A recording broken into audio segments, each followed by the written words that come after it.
आजकल digital payment तो हमारी जिंदगी का हिस्सा ही बन गया है ना। और इस क्रांति के पीछे एक ऐप का बहुत बड़ा हाथ है, भीम।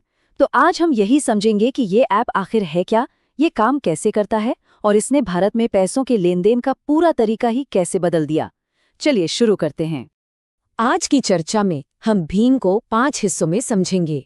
पहले तो ये है क्या, फिर इसका मकसद क्या था, ये काम कैसे करता है, इसके सबसे खास फीचर्स कौन से हैं और आखिर में इसका भविष्य क्या हो सकता है।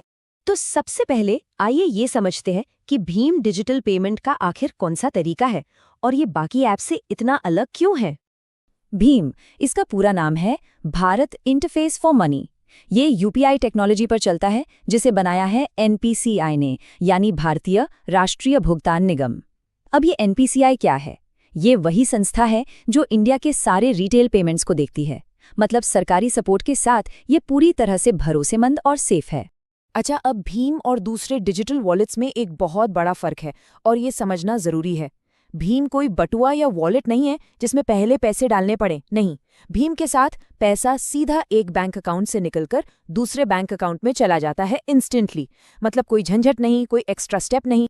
चलिए अब ये समझते हैं कि इस ऐप को बनाने के पीछे आखिर बड़ा मकसद क्या था। तो मकसद बहुत साफ था, देश को एक कैशलेस इकोनॉमी की तरफ ले जाना। और फोकस किस पर था? आम लोगों पर, ताकि ऑनलाइन पेमेंट करना उतना ही आसान लगे जितना जेब से कैश निकालकर देना। और पता है सबसे खास बात क्या है? ये सिर्फ टेक सेवी लोगों के लिए नहीं बनाया गया। इसे छोटे दुकानदारों, हमारे घर के बुजुर्गों और यहाँ तक कि उन लोगों को ध्यान में रखकर बनाया गया जो पहली बार स्मार्टफोन चला रहे हैं। इसकी सिंप्लिसिटी ही इसकी असली ताकत है। ठीक है, मकसद तो समझ आ गया, पर सवाल ये है कि ये असल में काम कैसे करता है। कितना आसान है इसे यूज करना? देखिए, शुरू करना तो बहुत ही आसान है, सिर्फ 3 स्टेप्स में। पहला, अपना बैंक अकाउंट मोबाइल नंबर से लिंक कीजिए। दूसरा, अपनी एक यूनिक यूपीआई आईडी बनाइए और साथ में एक सीक्रेट यूपीआई पिन। और बस हो गया काम। अब आप पैसे भेजने या मंगवाने के लिए एकदम तैयार हैं। और पैसे भेजने के भी एक नहीं, कई तरीके हैं। आप किसी की यूपीआई आईडी पर भेज सकते हैं या सिर्फ मोबाइल नंबर से ही काम चल जाएगा। दुकानों पर गए तो क्यूआर कोड स्कैन कर लीजिए। और अगर कुछ नहीं तो पुराना तरीका तो है ही, अकाउंट नंबर और आईएफएससी कोड डालकर भी पैसे भेज सकते हैं। अब आते हैं सबसे मजेदार हिस्से पर। वो कौन से खास फीचर्स हैं जो भीम को बाकियों से बिल्कुल अलग खड़ा करते हैं? एक बहुत बड़ा सवाल है, इंडिया में हर जगह तो इंटरनेट एक जैसा नहीं चलता है ना। तो सोचिए, अगर इंटरनेट ना हो तो क्या पेमेंट रुक जाएगी? जवाब है बिल्कुल नहीं। और यही भीम का सबसे क्रांतिकारी फीचर है। बस अपने फोन से 99 हैश डायल कीजिए और आप बिना इंटरनेट के भी पैसे भेज सकते हैं, बैलेंस चेक कर सकते हैं। ये एक ऐसा फीचर है जो इसे देश के कोने कोने तक पहुंचाता है। इसका एक और जबरदस्त फायदा है जो इस एक नंबर के आइडिया से जुड़ा है। सोचिए जरा, अगर सारे बैंक अकाउंट्स के लिए बस एक ही ऐप हो तो कैसा रहेगा?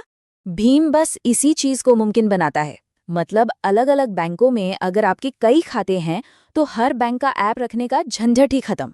भीम ऐप के जरिए ही आप अपने सारे यूपीआई वाले बैंक अकाउंट्स एक जगह से चला सकते हैं, चाहे वो एसबीआई हो, एचडीएफसी हो, आईसीआईसीआई हो या कोई और। ये चीज इसे बहुत पावरफुल और सुविधाजनक बना देती है। तो अब तक हमने जो भी समझा उसे एक बार समेटते हैं और ये देखते हैं कि आखिर भीम इतना जरूरी क्यों है। तो कुल मिलाकर 3 बातें एकदम साफ है। ये तेज है, पैसा तुरंत पहुंचता है, ये सुरक्षित है क्योंकि इसके पीछे एनपीसीआई जैसी बड़ी संस्था है, और सबसे बड़ी बात, ये बहुत आसान है जिसे कोई भी इस्तेमाल कर सकता है। और शायद यही इसकी कामयाबी का सबसे बड़ा राज है। और ये सब हमें एक बहुत बड़े सवाल पर लाकर खड़ा करता है। जिस तरह भीम ने सीधे बैंक टू बैंक ट्रांसफर को इतना सिंपल बना दिया है, क्या डिजिटल पेमेंट्स का असली भविष्य यही है? सोचने वाली बात है ना?